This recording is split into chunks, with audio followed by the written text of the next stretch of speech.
Hello guys, Zennosh here and welcome to Exos Heroes, and today it's time to review Black Fate Zarienne. Let's see her new skill sets and let's see if she's gonna be of any help to the current meta contents or not.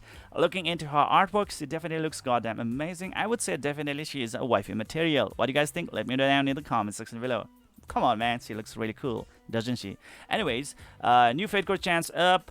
Bullet of Protection Zarienne Recruitment. Period is going to start 21st of October, Thursday, after the update, and it's going to last until 28th of October, Thursday, 1:59 2021 UTC time. As she's a Black Fate Core hero unit, she is gonna drop at 0.7% chance from her own banner, and you can get her for free after 19 multi summons in her banner.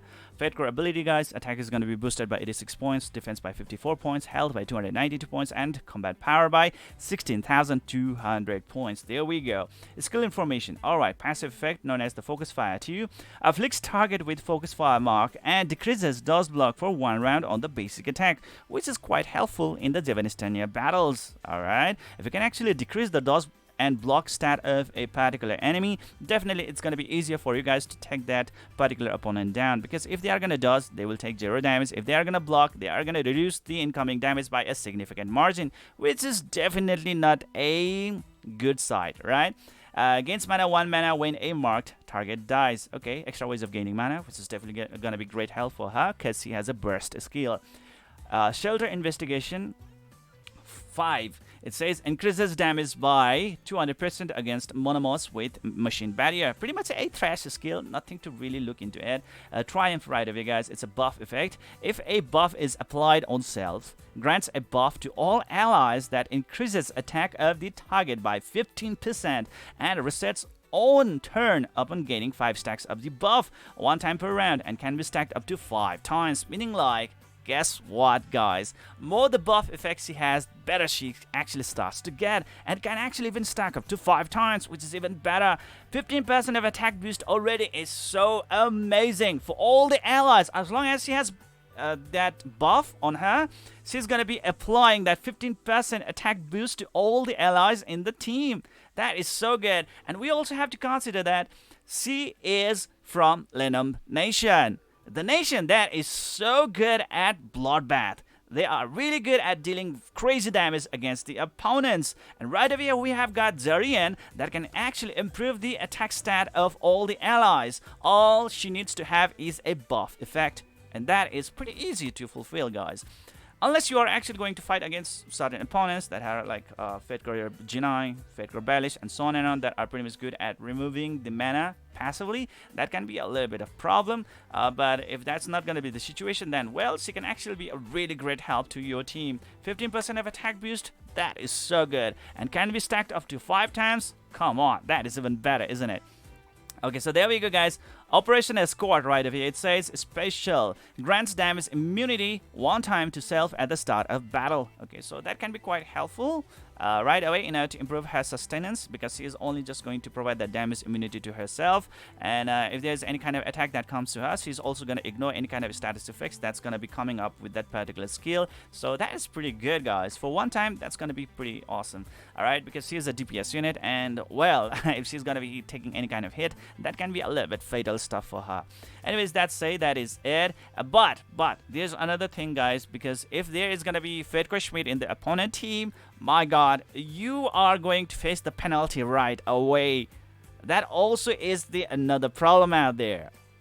Damage immunity, pretty good, but if they have Fate Core Schmidt in the opponent team, things can get pretty ugly for you guys, because you are going to be facing heavy debuff from the Fate Core Schmidt.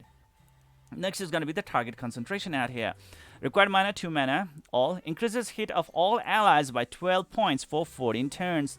All increases crit hit of all allies by 120 points for 14 turns, which I think is pretty great for Lenum team, because if you improve the hit stats, you will be having much easier time in landing the blow on the opponents successfully, especially when they are really good at dodging your attacks, right, like Rera.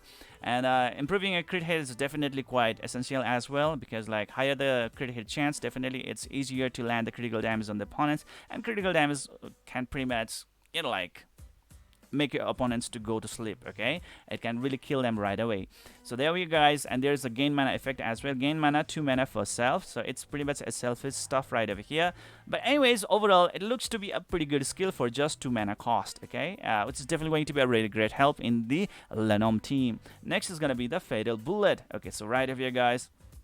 Required mana, 3 mana, and it is a burst effect, meaning like if she has even more mana, she's gonna use all the mana out there that she has in order to improve the damage output of this particular skill out here. So single target deals 294% piercing damage to a single enemy.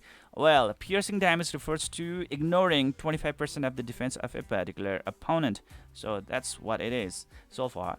Special, guys, if the caster has a removable buff, recovery, positive effects applied from an ally deals 30% additional damage for its removable buff, recovery, positive effect on self upon hitting an attack. There we go, guys. That is it. That's pretty good. Like, more the buffs she has, or those recovery or positive effect that she has, she's going to deal even more damage to the opponents. That is really great indeed. She can actually come up with a really massive damage that can take down an opponent real fast, because it's also a burst effect on top of that one. And by unit herself, she has also very high attack speed, so she is actually going to go pretty fast in the game, and that is also the thing. So in the first round, she possibly might be able to use her active skill 1 and possibly active skill 2 as well, if she has even faster allies. Okay, so that is the thing out there. And overall, guys, she is pretty great unit for the Lenom team. But thing is, like, who are you going to substitute with her? For now, like, you can actually substitute either Fatecore Morris, alright, or Fatecore Zeon with him, like with her, okay, with her. So yeah, now it's really up to you, like, who are you going to substitute, because like rest of the units, like Gold Fatecore April, Gold Fatecore Raquel, and Black Fatecore Baraka, they are pretty much the main core of the team. Rest of the 2 units, that's the Gold Fatecore Jeon and the Black Fatecore Morris. It's really up to you, like, who you are actually going to replace. Or do you really think that, like, they just cannot be replaced with this Black Fatecore Zarienne? If that is so, please do let me know in the comment section below. She has got some really good stuff right over here. I think it's gonna be quite nearly a fair trade with the Black Fatecore Morris, right? And when it comes to Gold Fatecore Jeon, you be the judge, because like lately for the Gold Fatecore Jeon to be effective, Misty is actually becoming a really big problem, right? So yes, and lately we have been seeing a lot of Misty being used in the Devastation battles. So that is also a next case scenario. So you can possibly substitute your Gold Fatecore Jeon with the Black Fatecore Zarienne. How about it? Give it a try, alright? So that's it, guys. That is it. And the main question is, should you be really summoning for her? And the answer is simply no. Why? Because he's a Black Fatecore hero, and you will be able to get a lot of amazing items known as Fatecore Recruit tickets, Black Fatecore Recruit tickets, thanks to a lot of events out there, and possibly in due time you will be able to get her one way or the another. But if you are pretty much impatient and your main team is Lenom team, then you can go ahead and dive into this banner, but at your own risk, alright? Because like, it's really a great idea to save your sass for either Gold Fatecore banners or the Blue Fatecore banners, because they actually provide a lot of boost to your account than compared to, like, you know, like just like this kind of random characters out there. Okay, so yeah, there we go, guys.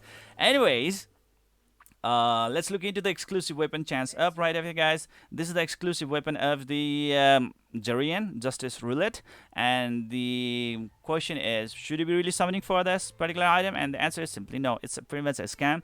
It does not provide that any kind of extra effects out there. It's pretty much nearly as same as the normal fated weapon, so it's pretty much a normal costume for your weapon. That is it. If you're a whale, do whatever you want. If you're a dolphin and if you are a free-to-play player, it's really not advised and recommended for you guys to invest your cess in this scam material. Alright, so yeah, that is it, guys. And yeah, there we go. That's it. What do you guys think about the Black Fatecore Zarienne? Let me know in the comment section below. If there were some things that I actually missed out to notice, then please do let me know. Alright, I would really appreciate it, and see you guys in the next video.